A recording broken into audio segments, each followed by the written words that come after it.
दो दोस्त था, एक का नाम वसीम और दूसरे का नाम दीपक था। वसीम की सगाई हो गई थी। वो उसकी मंगेतर रेशमा से बहुत प्यार करता था और वो दोनों रात भर मोबाइल पर बातें करते रहते थे। एक दिन की बात है, वसीम उसकी मंगेतर से रात को बात कर रहा था। वसीम ने उसकी मंगेतर को मिलने के लिए बोला तो उसकी मंगेतर बदली हुई आवाज में बोली, तू ज्यादा मत बोल वरना तेरे को वही दफन कर दूंगी। वसीम एक बार तो ये सुनकर चौंक गया और फिर सोचा वो शायद मजाक कर रही होंगी। फिर वसीम भी उसको मजाक में बोला, क्या कर लेगी तू मेरा, देखते हैं। तो वो फिर बोली, आज रात देख तेरे साथ क्या होता है। ये कहकर उसने मोबाइल रख दिया। अगली सुबह जब वसीम दीपक से मिला तो वो अपनी आप बीती बताने लगा। उसने दीपक को रात को फोन वाली बात बताई और उस रात उसके साथ जो हुआ वो बताया। उसने बताया कि रात को 2-3 बजे के आसपास अचानक उसकी नींद खुली और उसके सामने एक सफेद लंबी दाढ़ी वाला आदमी बैठा था।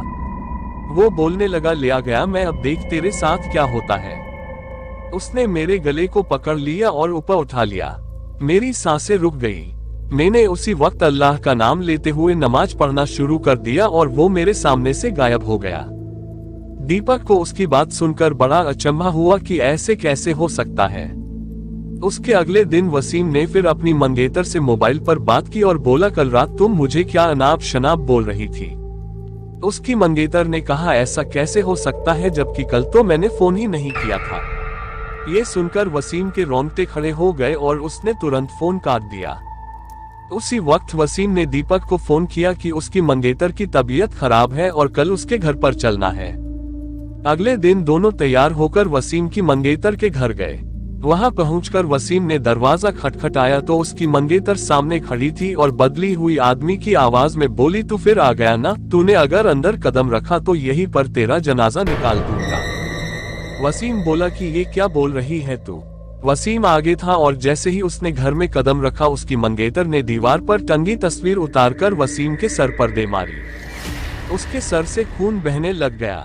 वसीम के ससुर और सालों ने उसकी मंगेतर को पकड़कर बिठाया। फिर उसके सालों ने वसीम के सर पर पट्टी बांध दी। रेशमा के दादाजी ने बताया कि रेशमा को जिन का साया लग गया है। इस पर वसीम के ससुर ने उन्हें अपना मुंह बंद रखने को कहा। थोड़ी देर रुककर दोनों वहां से सीधे अस्पताल जाकर ढंग से पट्टी करवाई। उसके अगले ही दिन दीपक को वसीम का फोन आया कि रेशमा की तबीयत बहुत खराब है और वो अस्पताल में भर्ती है। वसीम ने बाइक निकाली और दोनों जल्दी अस्पताल पहुंचे। वहां पर पहुंचते ही दोनों डॉक्टर से रेशमा की हालत पूछी तो उसने बताया कि उसकी हालत बहुत नाजुक है, कोई असली बीमारी का पता नहीं चल पा रहा है और उसके घर वालों को डॉक्टर ने रेशमा को घर ले जाने को कहा। सभी हैरान थे कि ऐसी क्या बीमारी है जिसका इलाज डॉक्टर के पास भी नहीं है। फिर उसके घर वाले रेशमा को घर ले आए। रेशमा ने वसीम को बुलाया और कहा कि मैं अब ज्यादा दिन जिंदा नहीं रह पाऊंगी और तुम किसी अच्छी लड़की से शादी कर लेना।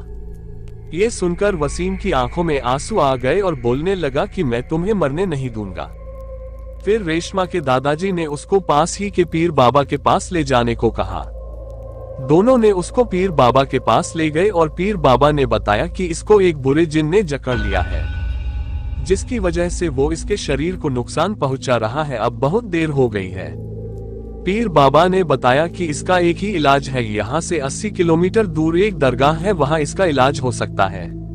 और बाबा ने बताया कि इसके साथ वही इंसान जाएगा जिसे वो सबसे ज्यादा चाहती है। वसीम ने कहा कि मैं चला जाऊंगा, मुझे बाइक भी चलाने आती है। रात के 3 बजे वसीम और रेशमा दोनों बाइक पर निकल पड़े। लेकिन आधे घंटे बाद किसी का फोन आया कि वसीम और रेशमा दोनों एक्सीडेंट में मारे गए। ये सुनकर दीपक की रो रोकर बुरा हाल हो गया, क्योंकि उसके सबसे करीबी दोस्त अब इस दुनिया में नहीं रहा। दोस्तों, वीडियो कैसा लगा कमेंट में जरूर बताएं। अगर आप हमारे चैनल में नए आए हो तो लाइक, शेयर और सब्सक्राइब करके बेल आइकॉन को प्रेस कर देना ताकि आगे और भी नए रोचक वीडियो आप लोगों के पास सबसे पहले पहुंचे। तो चलिए मिलते हैं किसी नए वीडियो के साथ, तब तक के लिए धन्यवाद।